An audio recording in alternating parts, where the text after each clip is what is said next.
주님께서 여러분과 함께 마테오가 전한 거룩한 복음입니다. 그때 예수님께서 제자들에게 말씀하셨다. 청하여라, 너희에게 주실 것이다. 찾아라, 너희가 얻을 것이다. 문을 두드려라, 너희에게 열릴 것이다.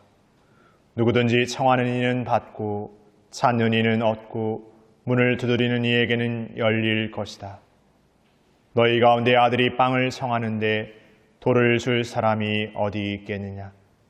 생선을 청하는데 뱀을 줄 사람이 어디 있겠느냐?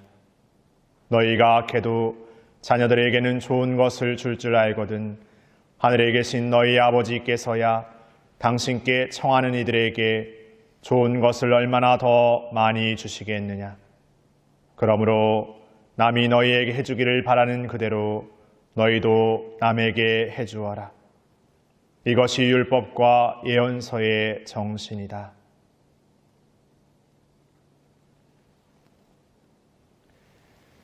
주님의 말씀입니다.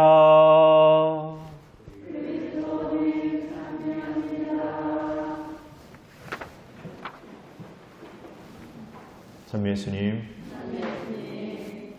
아침 식사 하셨습니까?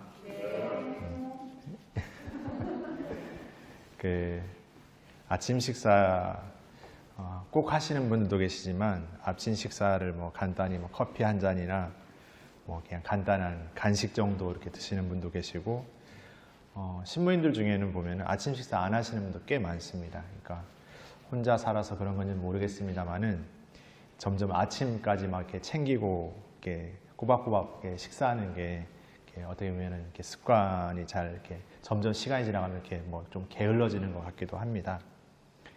그러다 보면 이제 점심이나 저녁 이렇게 그리고 또 저녁 늦게 뭔가를 먹게 되고 또 아침엔 또 저녁 늦게 먹었으니까 또 이렇게 배가 고프지 않아서 안 먹게 되고 그런 반복되다 보면 사실 이렇게 건강에는 좋지 못합니다.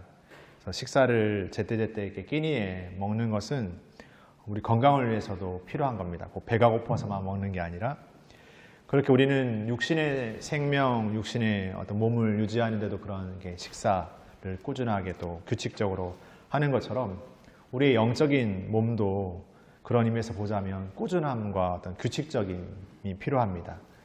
근데 영적인 것은 눈에 드러나 보이지 않고 또 어떤 때는 그냥 두어지는 때가 훨씬 많기 때문에 육신의 몸만큼이나 영적인 몸을 잘 챙겨야겠다는 생각을 잘 하지 못합니다. 그러나 영적인 몸을 챙겨야겠다고 생각하는 순간이 있는데 그때는 내가 무언가를 이렇게 갈증하고 원하고 바라는 것이 있을 때 그렇습니다. 근데 그것은 영적인 몸을 챙기는 게 아니라 내가 무언가 간절했기 때문에 무언가를 바라는 마음이 생긴 것이기도 합니다. 그러면서 우리의 영적인 몸을 챙긴다고 기도를 열심히 이렇게 한다고 말하기도 합니다. 그러나 우리의 기도를 보고 있자면 내가 바라는 것, 내가 원하는 것만을 청하는 삶의 모습일 때가 훨씬 더 많습니다. 우리는 그 간절함 안에서 우리가 바라고 청하는 것들이 우리의 것만을 청하고 있다면 우리는 하느님과의 어떤 만남과 하느님과의 일치 안에 살고 있는 것이 아니라 하느님을 바라보면서도 내가 원하는 하느님만을 그리는 동상이몽의 신앙생활을 살고 있는지도 모르겠습니다. 우리가 영적으로 우리의 육신과 우리의 영적인 몸을 건강하게 가꾸고 채워간다는 것은 하느님과의 온전한 만남 안에서 이루어지는 것입니다. 하느님과의 일치됨 안에서 우리의 영적인 존재가 정말 귀하고 소중하고 값진 존재임을 끊임없이 기억하는 것입니다.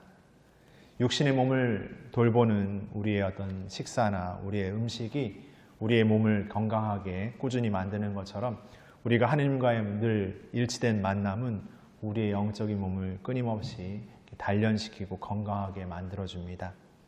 그러게 우리가 기도한다는 것은 우리의 무언가를 청하는 것 이전에 하느님의 시선 안에서 우리의 삶의 자리를 더욱 곰곰이 되새겨보고 돌아보는 일이 아닐까 싶습니다. 나는 하느님과의 일치됨 안에서 하루를 살고 있는지, 하느님과의 관계 안에서 나는 내 삶에서 하느님의 뜻을 바라는 삶을 살고 있는지 매일 새롭게 되묻고 살아가야 할 것 같습니다. 우리가 오늘 하루 끼니를 다 채웠다고 해서 내일 식사를 안 해도 되는 삶이 되지 못합니다. 영적인 몸 역시도 오늘 내가 기도를 열심히 했다고 해서 내일부터 기도하지 않아도 괜찮은 삶이 될 수는 없습니다. 매일매일에 나에게 주어진 시간 안에서 살아가야 되고 기도해야 될 삶의 것들이 있습니다. 신앙인으로서 매일매일 하느님과 일치됨 안에 살고 있지 않다면 우리는 끊임없이 그것을 잃어버리거나 그것을 잃어버린 삶에서 느껴지는 유혹에 휩싸이게 되고 말 것입니다.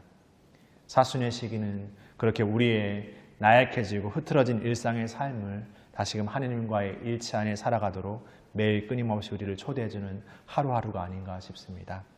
이 사순의 여정 안에서 그분의 순환과 고난을 묵상하는 이 사순 시기를 보내면서 단지 그냥 감흥적인 신앙의 생활이 아니라 나는 오늘 하느님의 뜻을 내 삶에서 얼마나 품고 살아가고 내가 살아가는 함께하는 이들에게 그 삶을 전하기 위해서 나는 오늘 하루 무엇을 노력하고 실천하고 있는지 다시금 곰곰이 되새겨봤으면 좋겠습니다.